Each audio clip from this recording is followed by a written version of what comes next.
प्रिय विद्यार्थियों, आपके अपने YouTube channel study with Ravindra Bishnoi में आपका हार्दिक स्वागत है।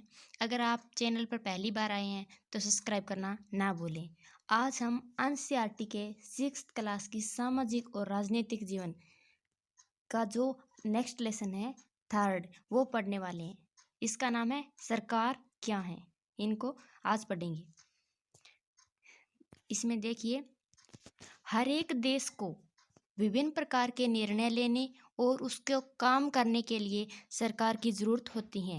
ये निर्णय कई विषयों से संबंधित हो सकते हैं, जैसे सड़कें, स्कूल कहाँ बनाए जाएं, सबसे ज़्यादा महंगी हो जाने पर किसी चीज़ के दाम कैसे घटाए जाएं, अगर वो महंगी हो गई है तो उन्हें घटाने के लिए क्या किया जाए, अथवा बिजली की आपूर्ति को कैसे बढ़ाया जाए। ये सारे निर्णय कौन लेती हैं? सरकार लेती हैं। सरकार कई सामाजिक मुद्दों पर भी कार्रवाई करती हैं। उदाहरण के लिए सरकार गरीबी को कम करना, लोगों को रोजगार देना, ये सारे काम सरकार के होते हैं। और इनको गरीबी को कम करने के लिए या रोजगार देने के लिए कई कार्यक्रम भी चलाने पड़ते हैं। इसके अलावा वह अन्य महत्वपूर्ण काम भी करती हैं, जैसे डाक और रेल सेवाएं। भारत में पहली बार रेल कब चली थी? 1853 में चली थी, मुंबई से ठाणे के बीच में। और हरियाणा में कब चली थी? 1873 में पहली बार चलाई थी। यह भी आपको ध्यान रखना है। आगे देखिए, सरकार का काम देश की सीमाओं की सुरक्षा करना भी है और दूसरे देशों से शांतिपूर्ण संबंध भी बनाए रखना। उनकी जिम्मेवारी यह सुनिश्चित करना है कि देश के सभी नागरिकों को पर्याप्त भोजन और उनकी अच्छे स्वास्थ्य सुविधाएं मिले, मेडिकल फैसिलिटी भी मिले और हर व्यक्ति को खाने के लिए भोजन भी मिले। ये सरकार की जिम्मेवारी है। ये पूरी कितनी करती हैं, ये तो आप देख रहे हैं। जब प्राकृतिक विपदा घेरती हैं, जैसे कि सुनामी आ जाए, भूकंप आ जाए, तो मुख्य रूप से सरकार ही पीड़ित लोगों की सहायता करती है। अगर कहीं कोई विवाद होता है या कोई अपराध होता है तो वह न्यायालय का शरण भी ले सकते हैं। न्यायालय भी सरकार का अंग है। सरकार के 3 अंग हैं: विधायिका, कार्यपालिका और न्यायपालिका। ये सरकार के अंग हैं और इन अंगों में से एक है न्यायपालिका। शायद आपको यह जानकर अचरज या हैरानी होगी कि सरकार इतना सब कुछ कैसे कर पाती है। सरकार के लिए इन कामों को करना क्यों जरूरी है? जब लोग इकट्ठे रहते हैं, काम करते हैं, तो कुछ हद तक एक व्यवस्था की जरूरत होती है जिससे आवश्यक निर्णय लिए जा सकें। कुछ नियमों की जरूरत होती है जो सब लागू हो। उदाहरण के लिए हम देखते हैं कि संसाधनों के नियंत्रण और देश की सीमा की सुरक्षा की जरूरत होती है ताकि लोग सुरक्षित महसूस कर सकें। लोगों के लिए सरकार कई तरह के काम करती हैं और नियम भी बनाती हैं और निर्णय लेती हैं। अपनी सीमा में रहने वाले लोगों, जो सभी लोग हैं, उन पर वो कानून, वो नियम लागू होते हैं। आगे देखिए, सरकार की कौन कौन से स्तर हैं और क्या क्या किस किस स्तर पर कौन कौन से काम किए जाते हैं। अब आपको पता चलता है कि सरकार कितनी सारी अलग अलग चीज़ों के लिए जिम्मेवार हैं। तो क्या आप सोच सकते हैं कि सरकार ये सारे इंतजाम कैसे करती हैं? दरअसल सरकार अलग अलग स्तरों पर काम करती हैं। जैसे स्थानीय स्तर पर, जैसे गांव में होते हैं, वो स्थानीय स्तर होते हैं। राज्य स्तर पर, जैसे अलग अलग राज्य हैं, 28 राज्य हैं, तो अलग अलग 28 राज्यों में जो सरकारें हैं वो काम करती हैं। जो राष्ट्रीय स्तर पर, जो हमारे जो राष्ट्रीय स्तर है, उस पर एक सरकार है वो काम करती हैं। स्थानीय स्तर का मतलब क्या है? गांव, शहर, मोहल्ले, ये हैं स्थानीय स्तर पर। और जो राज्य स्तर है उस पर पूरे राज्य, कितने राज्य हैं? 28 राज्य हैं। इन पूरे राज्यों को, जैसे हरियाणा, असम, ये सारे राज्य हैं, राज्य सरकार की काम करती हैं। राष्ट्रीय स्तर की सरकार का संबंध पूरे देश से है। इस किताब में आप आगे चलकर पढ़ेंगे कि स्थानीय स्तर की सरकारें वो कैसे काम करती हैं, या आगे की जो क्लास है उसमें पढ़ेंगी राज्य स्तर की सरकारें या राष्ट्रीय स्तर की सरकारें किस प्रकार काम करती हैं, कैसे कानून बनाती हैं, वो ये सब आगे पढ़ेंगे। ये है हमारा प्यारा भारत। अगर आपको दिखाई दे रहा होगा तो ये है हमारा हरियाणा। ठीक है, क्योंकि हरियाणा के बारे में जानना भी बहुत ज़रूरी है कि इनकी लोकेशन कहाँ है। एक बार दोबारा देखिए, ये हमारा उत्तर है, ये उत्तर है, सॉरी, ये उत्तर है और ये इधर पश्चिम है। तो हरियाणा के लोकेशन आपसे पूछे तो हरियाणा क्या है, उत्तर पश्चिम में है। इधर है तो उत्तर पश्चिम में है हरियाणा। आगे देखिए,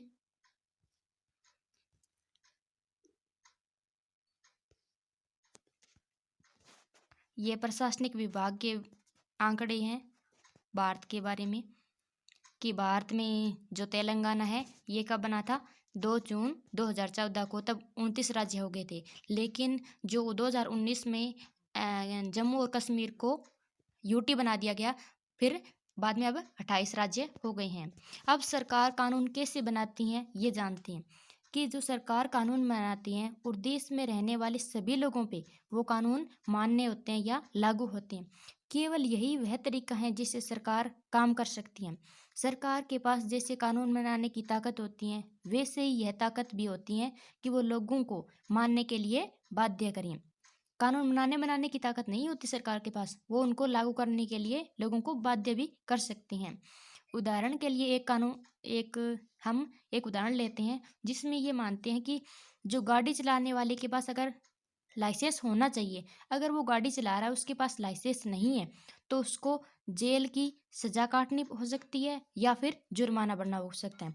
तो ये सभी के लिए लागू होगा, कोई एक व्यक्ति के लिए नहीं, क्योंकि ये सरकार का कानून है कि गाड़ी चलाते समय सभी के पास लाइसेंस होना जरूरी है। सरकार जो कार्रवाई करती हैं उसके अलावा अगर लोगों को लगे कि किसी कानून का ढंग से पालन नहीं हो रहा, तो वो कुछ कदम भी उठा सकती हैं।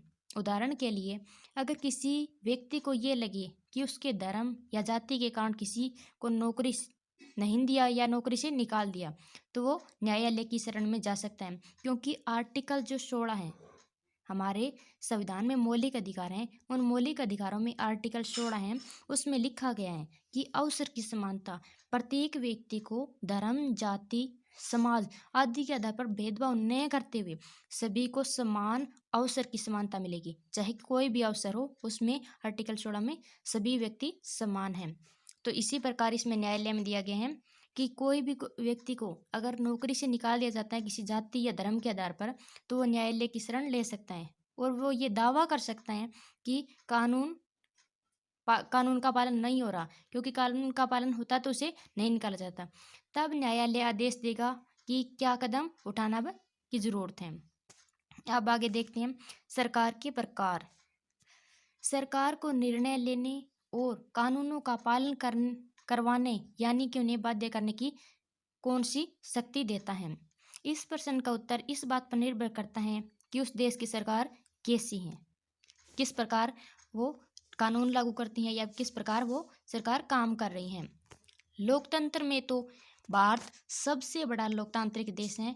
भारत में लोकतंत्र है तो लोकतंत्र क्या होते हैं, लोगों द्वारा चुनी गई सरकार। लोग वोट डालते हैं, जो वयस्क मताधिकार मैंने बताया था कि जो 18 साल से ऊपर के व्यक्ति हैं वो वोट डालते हैं और सरकार को चुनते हैं। ये है लोकतांत्रिक सरकार, इसमें लोगों द्वारा सरकार को चुना जाता है। लोकतंत्र में लोग ही सरकार को यह शक्ति देते हैं। लोग ऐसा चुनाव के माध्यम से करते हैं और अपनी पसंद के नेता को वोट देकर चुनते हैं।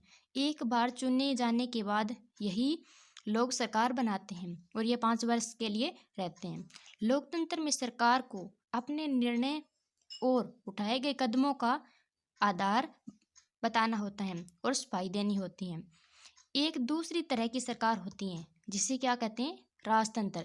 राजतंत्र होता है राजा का तंत्र, राजा या रानी उसमें हेड होते हैं। इसमें राजा या रानी के पास शक्ति होती है। किसमें होती है, राजतंत्र में। राजतंत्र सरकार चलाने की शक्ति किसके पास होगी, राजा या रानी के पास। राजा के पास सलाहकारों का एक छोटा समूह होता है जिससे वह विभिन्न मुद्दों पर चर्चा कर सकता है। अंतिम निर्णय लेने की शक्ति किसके पास होती है, राजा के पास। उसी के पास मतलब राजा या रानी के पास। लोकतंत्र के समान राजतंत्र में राजा या रानी को अपने निर्णय के आधार नहीं बताने पड़ते, न ही निर्णयों की सफाई देनी पड़ती। लोकतंत्र में तो उसे सफाई देनी भी पड़ सकती है या निर्णय लेने का आधार बता सकता है कि ये किस आधार पर हुआ, लेकिन राजतंत्र में ऐसा नहीं होता। बस राजा या रानी होता है या फिर वो किसी से विचार विमर्श कर सकते हैं विभिन्न मुद्दों पर। आगे देखिए, ये एक राजा की फोटो है, इसमें राजतंत्र के बारे में दिखाया गया है। तो आगे देखिए, ये एक व्यक्ति हैं, ये वोट डाल रहा है, ये अंगूठे पर स्याही लगवा रहे हैं। लोकतांत्रिक सरकार, भारत सबसे बड़ा लोकतांत्रिक देश है और इस लोकतांत्रिक व्यवस्था को पाने के लिए हमने एक लंबी लड़ाई लड़ी थी, क्योंकि पहले हमारे पे अंग्रेज़ों का राज था। तो अंग्रेज़ों का राज था तो वो राजतंत्र ही मानो, क्योंकि जो इंग्लैंड की महारानी थी उसके अंडर हम चल रहे थे, हमारा शासन चल रहा था। संसार में और कई देश हैं जहां लोगों ने लोकतंत्र पाने के लिए संघर्ष किए। ऊपर बताया गया है कि लोकतंत्र की मुख्य बात यह है कि लोगों के पास अपने नेता को चुनने की आज़ादी होती है, वोट डालने की आज़ादी होती है और वो वोट डालकर किसी भी चाहे उसे पसंद की सरकार बना सकते हैं। इसलिए एक अर्थ यह भी है कि लोगों का ही शासन है, क्योंकि लोग उन्हें चुनकर भेजते हैं तो लोगों का ही शासन है। लोकतंत्र में मूलभूत विचार यह है कि लोग नियमों को बनाने में भागीदार बनकर खुद ही शासन करते हैं। आज के समय में लोकतांत्रिक सरकार को प्राय प्रतिनिधि लोकतंत्र कहते हैं। प्रतिनिधि लोकतंत्र में लोग सीधे भाग नहीं लेते, बल्कि चुनाव की प्रक्रिया के द्वारा अपने को प्रतिनिधि मानते हैं। ये प्रतिनिधि मिलकर क्या करते हैं, सरकार बनाते हैं और सारी जनता के निर्णय लेते हैं।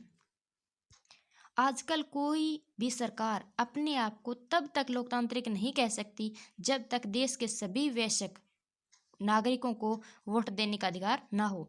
वयस्क क्या होता है, जो भी क्राइटेरिया सरकार के द्वारा दिया गया है, जो कि 18 साल है, तो 18 साल से ऊपर सभी व्यक्ति का जिसका वोट बना हुआ है वो अपना वोट देकर किसी भी अच्छी सरकार को बना सकते हैं, अपनी पसंद की सरकार को। लेकिन ऐसा नहीं था। क्या आप विश्वास करते हैं कि एक समय ऐसा था जब लोकतांत्रिक सरकार औरतें और गरीबों को चुनाव में भाग लेने की आज़ादी नहीं थी? बहुत से देशों में ऐसा था कि अमीर व्यक्तियों को और अमीर पुरुषों को वोट डालने का अधिकार था, ना तो गरीब व्यक्तियों को था, ना महिलाओं को था। इसलिए उन्होंने बहुत ज़्यादा लड़ाई करके, कहते हैं संघर्ष करके, और इसे वयस्क मताधिकार को हासिल किए हैं। अपने शुरुआती दौर में केवल सरकारें पुरुषों को वोट देने का अधिकार देती थी, या फिर जो पढ़े लिखे हैं उनके पास जो संपत्ति है, पुरुष हैं और पढ़े लिखे हैं, उनको वोट डालने का अधिकार है। इसका मतलब कि औरतें, गरीब, अशिक्षितों को वोट डालने का अधिकार नहीं था। इस स्थिति में देश उन्हीं नियमों के सहारे चलते थे जो गिने चुने पुरुष बनाते थे, क्योंकि पढ़े लिखे भी सभी नहीं थे, सभी के पास संपत्ति भी नहीं थी, तो इसीलिए कुछ गिने चुने लोग सरकार को बनाते थे। आज़ादी से पहले बहुत ही कम लोगों को वोट डालने का अधिकार था, इसलिए जनता ने संगठित होकर इस अधिकार की मांग की। गांधी जी समेत कई नेताओं ने इस अन्यायपूर्ण व्यवहार का विरोध किया कि ना कि कुछ पुरुषों को और जिसके पास संपत्ति हो या पढ़े लिखे हो उनको वोट डालने का अधिकार हो, सभी लोगों को, चाहे महिला, पुरुष, अशिक्षित, गरीब, सभी को वोट डालने का अधिकार होना चाहिए। इसीलिए उन्होंने ये जोर शोर से मांग उठाई। 1931 में यंग इंडिया पत्रिका किसकी है? महात्मा गांधी जी की है। और उन्होंने लिखते हुए क्या कहा कि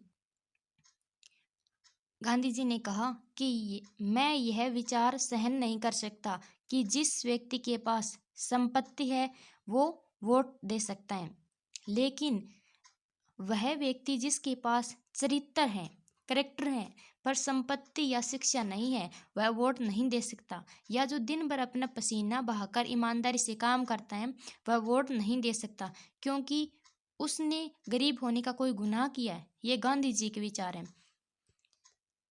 आगे देखिए, ये वुमेन फॉर राइट, क्योंकि पहले जो वुमेन थी उनको वोट डालने का अधिकार नहीं था, सिर्फ पुरुषों को और वही गिने चुने व्यक्तियों को।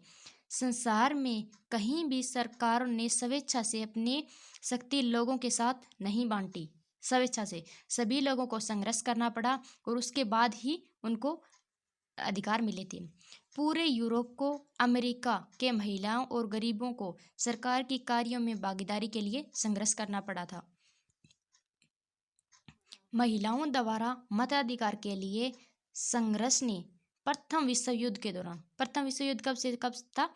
1914 से 1918 के दौरान, और भी मजबूती से पकड़ा था। अपनी महिलाओं ने जो मताधिकार का आंदोलन है वो प्रथम विश्व युद्ध के दौरान फुल जोर शोर से चल रहा था। इस आंदोलन को महिला मताधिकार आंदोलन भी कहा जाता है। अंग्रेजी में इसे क्या कहते हैं? सरफेज मूवमेंट कहते हैं। सरफेज का अर्थ होता है वोट डालने का अधिकार। युद्ध के दौरान बहुत से पुरुष लड़ाई में थे, इसीलिए महिलाओं को उन कामों को करने के लिए बुलाया जाता था जो पहले पुरुष के काम माने जाते थे।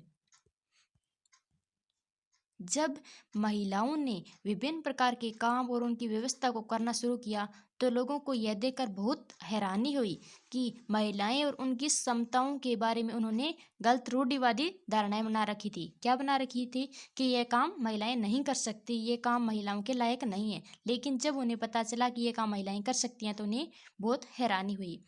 महिलाएं भी ये काम कर सकती, महिलाएं जो ये काम नहीं कर सकती। इस तरह महिलाओं को निर्णय लेने में समान रूप से योग्य माना जाने लगा था। महिला मताधिकार आंदोलन की साथियों ने सभी महिलाओं के लिए वोट देने के अधिकार की मांग की। उनकी आवाज़ सुनी भी गई और इसके लिए उन्होंने जगह जगह पर अपने आप को लोहे की जंजीर में बांधकर प्रदर्शन किया। उसमें से कई क्रांतिकारी महिलाएं जेल भी गई, भूख हड़ताल भी गई, क्योंकि जो व्यक्ति संघर्ष करता है उन्हें सब भी सहन करना पड़ता है, क्योंकि उन्होंने संघर्ष किया तभी ये सफलता मिल पाई, उनको वोट डालने का अधिकार। अमेरिका कब का आज़ाद हो गया, लेकिन उनकी जो महिलाएं हैं उनको वोट डालने का अधिकार 1920 में मिला। जबकि इंग्लैंड की औरतों को यह अधिकार 1928 में मिला था, और इंग्लैंड की महारानी खुद ने हमारे पे राज कर रही थी, लेकिन उनकी महिलाओं को वोट डालने का अधिकार नहीं था, उनको 1928 में मिला। आगे देखिए, लेसन इतना ही है, आगे इसके अभ्यास के क्वेश्चन हैं। तो थैंक्स फॉर वॉचिंग। अगर आपको और कोई भी लेसन समझ में नहीं आ रहा हो जो NCERT पर बेस्ड 6th से 8th क्लास के कोई भी, तो आप कमेंट बॉक्स में ज़रूर बताएं। Thanks for watching. मिलते हैं नेक्स्ट वीडियो के साथ।